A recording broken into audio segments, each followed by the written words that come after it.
अस्सलामुअलैकुम everyone, hopefully आप सब खैरियत से होंगे। अल्हम्दुलिल्लाह मैं भी बिल्कुल खैरियत से हूँ। तो जी बच्चों को तैयार कर दिया था मैंने स्कूल के लिए, नाश्ता वगैरह भी करा दिया था हस्बैंड को, आंटी को और बच्चों को। और बच्चों के शूज़ वगैरह, यूनिफॉर्म वगैरह उनको पहना के और हस्बैंड की सारी चीज़ें उन्हें दे के और शूज़ वगैरह दे के, तो अब जी हम इस रूटीन से हो गए थे फ्री। उसके बाद था कि मैंने घर की सफाई और जो रूटीन के वर्क होते हैं वो सारे करने थे। तो ये सबसे ज़रूरी होता है अपने हस्बैंड के, अपने से जुड़े रिश्तों की केयर, जो हमारे ज़िम्मे अल्लाह ताला ने भी लगाए हैं। और ख़ुद भी इंसान को होता है कि जिन रिश्तों से इंसान बंधा हो, चाहे वो आपकी औलाद हो, बच्चे हों, चाहे वो हस्बैंड हो, चाहे ससुराल वाले हों, ज़्यादा नहीं तो थोड़ा, सबके लिए इंसान को जितना हो सके करना चाहिए सबके लिए। और जितने इंसान में हिम्मत हो, जितना इंसान कर सकता हो, सारा सबके लिए करना चाहिए। अच्छा जी, तो सफाई वगैरह कर ली थी। और वैसे भी मुझे ये नहीं है कि मैं कोई, ये आप लोग समझे कोई भी कि भेजी दिखाने के लिए कर रही है वीडियो में।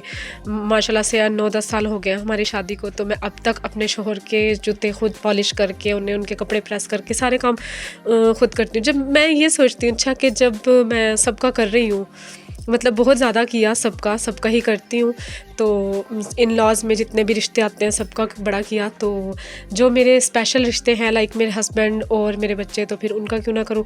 अच्छा, मेरा ये होता है कि जितने भी गेस्ट आ जाएं, मतलब चाहे जो भी आ जाएं, जितना भी मैंने सर्व करना हो, खाना बनाना हो, जो भी काम हो, चाहे घर का हो, रूटीन का या उससे रूटीन से हट के काम हो, तो मेरा ये होता है कि मैंने अपने बच्चों के और अपने हस्बैंड के लिए ज़रूर टाइम निकालना होता है। वो मेरे पे होता है।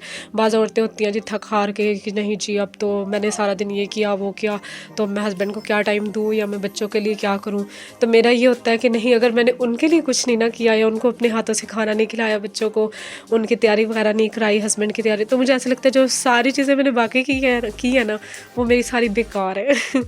अच्छा जी, खैर सफाई करके और नाश्ते वगैरह से सारी रूटीन से फ्री होके, तो अब फिर मैंने बनानी थी आलू मेथी, क्योंकि मैं बना रही थी चने चावल की रेसिपी आज।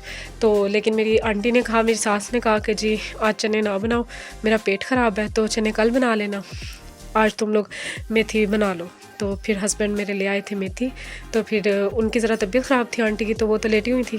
फिर ये मैंने कहा चले मैं ये भी आज आप लोगों को, कई ऐसी भी होती हैं लड़कियां, बहुत सी लड़कियों को, बहुत सी औरतों को आता है सारा कुछ, तो बहुत सी ऐसी भी होती हैं जिन्हें नहीं आता, लाइक न्यूली मैरिड हो गई, लाइक ऐसी होती हैं जो स्टडी कर रही होती हैं, ड्यूरिंग स्टडी उनकी बहुत सी मजबूरी होती हैं, शादियाँ हो जाती हैं। तो मैंने कहा चलें जी सारी चीज़ें ही शेयर करनी चाहिए आप लोगों से, ताकि शायद हो सके किसी को तो कोई फ़ायदा हासिल हो मेरी वीडियोस देखकर, और इंशाल्लाह बहुत सौ को होगा।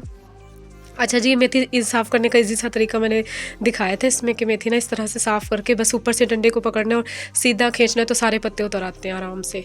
उसके बाद ना मैं अभी साफ़ कर ही रही था, मैंने कहा कि साथ ही मसाला चढ़ा देती हूँ। मसाले में मैंने लिया था प्याज, टमाटर, लहसुन, अदरक का थोड़ा सा पेस्ट, और छोटी सी प्याज, छोटी सी टमाटर थी। उसमें हल्दी पाउडर, नमक, मिर्च और सारी चीज़ें मैंने डाल के कुकर को बंद करके थोड़ा सा पानी डाल के और चूल्हे पे रख दिया था। अच्छा जी, तो मसाला मेरा जैसे ही हो गया था 2-3 मिनट बाद ही, थोड़ा सा ही बस मैंने वेट लगाया था, तो इसमें मैंने 2 चम्मच ना ऑयल के डाल दिए थे।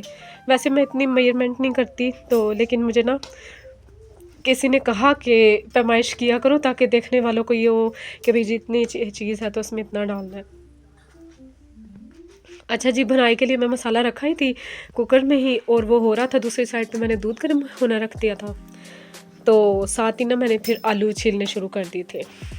अच्छा, ये मैंने ना आज, मैं बड़ी खुश हूँ आप लोगों से शेयर करने के लिए कि आज मैंने पहली बार अपना स्टैंड सेट किया था, जिसमें मैंने मोबाइल को लगाया, और आज मैंने ज़रा थोड़ी इजी हो के मतलब अपनी ना वीडियो रिकॉर्ड की थी। वरना ये होता है मेरा मोस्टली, मैं ना हाथ से ही पकड़ के मोबाइल, एक हाथ में मोबाइल होता है और एक हाथ से मैं कर रही होती हूँ काम, ऐसे रिकॉर्डिंग करती हूँ। अच्छा जी, मसाला भुनाई करने के बाद ना मैंने उसमें थोड़ा सा गरम मसाला डाल दिया था। गरम मसाला डालने के बाद उसकी मज़ीद भुनाई की। उसके अंदर फिर मैंने अच्छे से वॉश करके मेथी और आलू वो मैंने डाल दिए थे कुकर में, और उसमें आधा गिलास तकरीबन पानी। तो उधर ना मोहम्मद मुइज़ रो रहा था, उसने अपने कपड़ों पे ना पानी गिरा लिया था, तो मैंने वो चेंज करने थे, इसलिए बस मैंने जल्दी से इसमें 2 हरी मिर्ची डाली, और इसको बगैर घुमाए ना, लेकिन अगर आप लोग बनाए ना जब भी, तो घुमा लीजिएगा एक बार ना इसको पानी वगैरह डाल के। तो फिर मैंने वेट लगा दिया था।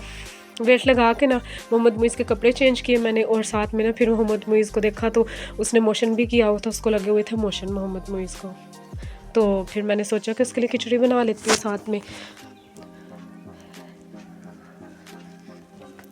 तो जी मैंने दूसरी डिश की में प्याज फ्राई कर लिए थे, और जब हल्का सा ब्राउन कलर आ जाए प्याज़ों को, तो उसमें ना नमक और हस्बे ज़रूरत जितनी, आप लोग खिचड़ी मैं थोड़ी सी बना रही थी तो मैंने तकरीबन 1 गिलास पानी डाल दिया था और थोड़ा सा नमक डाल दिया था। बस जस्ट मेरी खिचड़ी ये होती है सिंपल सी, बहुत ज़्यादा बेनिफिशियल होती है। बस उसमें सिर्फ मैंने ना दाल और चावल डालने होते हैं और मैं और चीज़ें नहीं डालती। ये साथ साथ फिर मैंने किचन समेट लिया था। ये मेरी रूटीन वर्क होता है जो मैं कोशिश करती हूँ कि जितना मेरे से हो सके, थोड़ा सा ज़्यादा नहीं तो थोड़ा थोड़ा मैं आप लोगों से सारी चीज़ें अपनी शेयर कर लूँ। तो साथ ही मैंने जो चीज़ें वगैरह बिखरी थी किचन में वो समेट ली थी।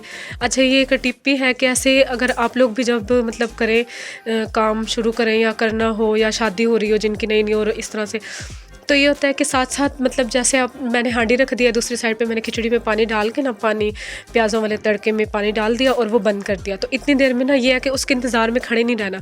उस टाइम में मैंने साथ में किचन समेट लिया था और साथ में जो बर्तन पड़े हुए थे ना धुले हुए, वो मैंने लगा लिए थे। मतलब साथ साथ फिर ऐसे लगता है कि ना भी जैसे यहाँ पर किसी ने काम किया ही नहीं है, इतना साफ़ सुथरा किचन मतलब लगता है आपको, और ख़ुद भी सबसे बढ़कर अच्छा लगता है।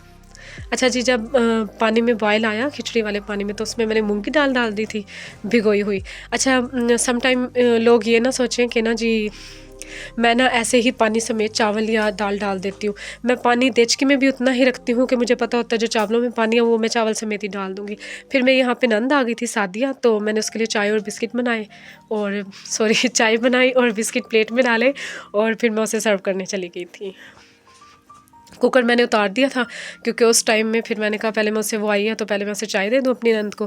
फिर मैंने कुकर वापस दोबारा से ऊपर रखा और ये जो चावल रह गए थे खिचड़ी में डालने वाले, जैसे ही दाल में, अच्छा दाल का ये है कि दाल में 1-2 बॉयल आ जाए ना, थोड़ी सी मतलब आधी गल जाए आधी कच्ची हो, तब उसमें खिचड़ी के लिए ना राइस भी डाल देने हैं, ताकि राइस ज़रा जल्दी गल जाते हैं, दाल ज़रा देर से गलती है तो वो बराबर एक जैसे ही गल जाएंगे। अच्छा जी, मैंने अच्छे से घुमा घुमा के चम्मच अपनी आलू मेथी की बनाई कर ली थी। ये बहुत फेमस रेसिपी है हमारी और इसे ज़रूर फॉलो कीजिएगा। जो फर्स्ट टाइम बना रही हूँ, जिन्हें नहीं बनानी आती तो वो ज़रूर ट्राई कीजिएगा और बिल्कुल इजी सा तरीका है इसका। इसमें मैंने कोई ऐसे स्पाइसेस वगैरह भी नहीं ऐड किए कि आप लोगों को बाज़ार से अपने हस्बैंड को या किसी को भी भाइयों को तंग करना पड़ेगा जी कि ज़रूर ये वाली चीज़ें ला के दें। अच्छा जी, तो मेरी हांडी हो गई थी और खिचड़ी बन रही थी, तो फिर मैंने सोचा, वो चले गए थे गेस्ट, मतलब मेरी नंद चली गई थी, तो मैंने कहा कि जो बर्तन हैं चाय वाले, ये भी मैं साथ ही वॉश करके साथ साथ रख दूँ। ये भी बहुत और कम औरतों की गुड हैबिट्स में से होता है कि जी आप साथ साथ अपना किचन, अपनी चीज़ें क्लीन रखें। खिचड़ी मेरी तैयार हो गई थी। अब ये मत देख के कोई भी कहे कि जी ये तो बिल्कुल घुली हुई थी, क्योंकि बच्चे के लिए बनाई है, छोटे से बच्चे के लिए, उसको मोहम्मद मुइज़ को मोशन थे तो उसके लिए मैंने नरम जानबूझकर ही बनाई थी। ये हमारी रात हो गई थी। साथ फिर मैंने जी बना ली थी रोटी रात टाइम, आंटी के लिए, हस्बैंड के लिए और बच्चों के लिए। और हस्बैंड को और आंटी को चाय शाय मैंने तकरीबन असर टाइम ही दे दी थी। और ये रोटी बना के जी फिर मैंने जो चने मैंने आप लोगों से शेयर किया था कि मैंने सुबह भिगो दिए थे, लेकिन अब बनाए नहीं थे आंटी की वजह से, आंटी का था पेट ख़राब। अच्छा जी, व्लॉग अच्छा लगा तो लाइक शेयर कीजिएगा, कमेंट भी कीजिएगा। टेक केयर, अल्लाह हाफिज़।